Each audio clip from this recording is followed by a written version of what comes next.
हरे कृष्णा, राधे राधे। आज हम आपको चैत्र मास की कामदा एकादशी की कथा सुनाएंगे।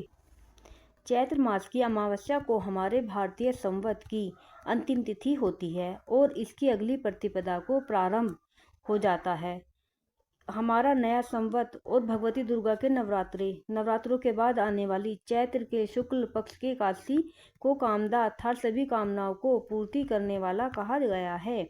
इस दिन भगवान वासुदेव अर्थात वसुदेव के पुत्र श्री कृष्ण का पूजन किया जाता है और गरीबों को दान देने का विशेष महत्व है। पुलकित मन में भगवान श्री कृष्ण को कोटि कोटि नमस्कार करने के बाद धर्मराज युधिष्ठिर ने भगवान कृष्ण से प्रार्थना की कि हे महाराज, अब मेरी इच्छा चैत्र मास के पदम शुक्ल पक्ष की एकादशी के नाम, महात्म्य, पूजा विधान आदि के बारे में विस्तार पूर्वक जानने की है। तब भगवान कृष्ण ने कहा कि हे राजन, यही प्रश्न एक बार महाराज दिलीप ने महर्षि वशिष्ठ से पूछा था। तब वशिष्ठ जी ने जो कथा महाराज दिलीप को सुनाई थी वही मैं आपको सुनाता हूँ। बहुत समय पहले की बात है। रत्नपुर नामक एक नगर पर अनेक ऐश्वर्यों से युक्त पुंडरीक नाम का एक राजा राज्य करता था। रत्नपुर नगर में अनेक अप्सरा, किन्नर तथा गंधर्व वास करते थे।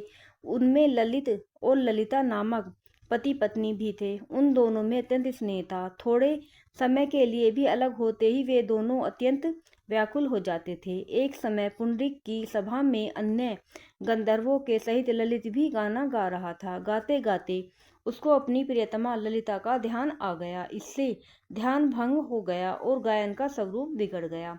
ललित के मन का भाव जानकर करकोट नामक नाग ने पद भंग होने का कारण राजा से कह दिया। तब पुंडरीक ने क्रोधपूर्वक कहा कि तू मेरे सामने गाता हुआ अपनी स्त्री का स्मरण कर रहा है, अतः तू कच्चा मांस और मनुष्यों को खाने वाला राक्षस बनकर अपने किए कर्म का फल भोग। पुंडरीक के श्राप से ललित उसी समय विकराल राक्षस हो गया। उसका मुख अत्यंत भयंकर, नेत्र सूर्य और चंद्रमा की तरह प्रदीप्त तथा मुख से अग्नि निकलने लगी। सिर के बाल पर्वत पर खड़े वृक्षों के समान तथा भुजाएं अत्यंत लंबी हो गई। इस प्रकार उसका शरीर 8 योजन लंबा हो गया। राक्षस बनकर वह अनेक प्रकार के दुख भोगते हुए जंगलों में भटकने लगा।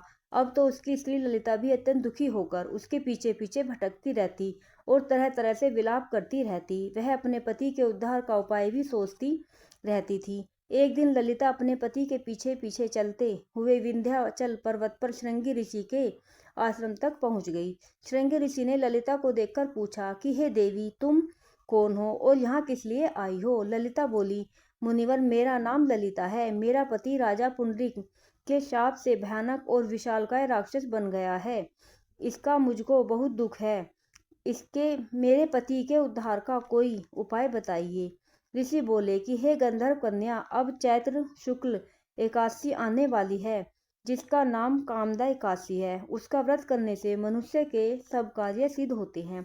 यदि तू कामदा एकादशी का व्रत करके उसके पुण्य को अपने पति को दे तो राजा का शाप भी अश्वमेघ शांत हो जाएगा और तेरा पति शीघ्र ही राक्षस योनि से मुक्ति को प्राप्त होगा। चैत्र शुक्ला एकादशी कामदा आने पर ललिता ने व्रत किया और द्वादशी को ब्राह्मणों के सामने अपने व्रत का फल अपने पति को देती हुई भगवान से प्रार्थना करने लगी कि हे प्रभु, मैंने जो यह व्रत किया है इसका फल मेरे पतिदेव को प्राप्त हो, जिससे वह राक्षस योनि से मुक्त हो जाएं। एकादशी का फल देते ही उसका पति राक्षस योनि से मुक्त होकर अपने पुराने स्वरूप को प्राप्त हुआ और अनेक सुंदर वस्त्र भूषणों से युक्त होकर ललिता के साथ विहार करने लगा। उसके पश्चात वे दोनों एक दिव्य विमान में बैठकर स्वर्गलोक को चले गए।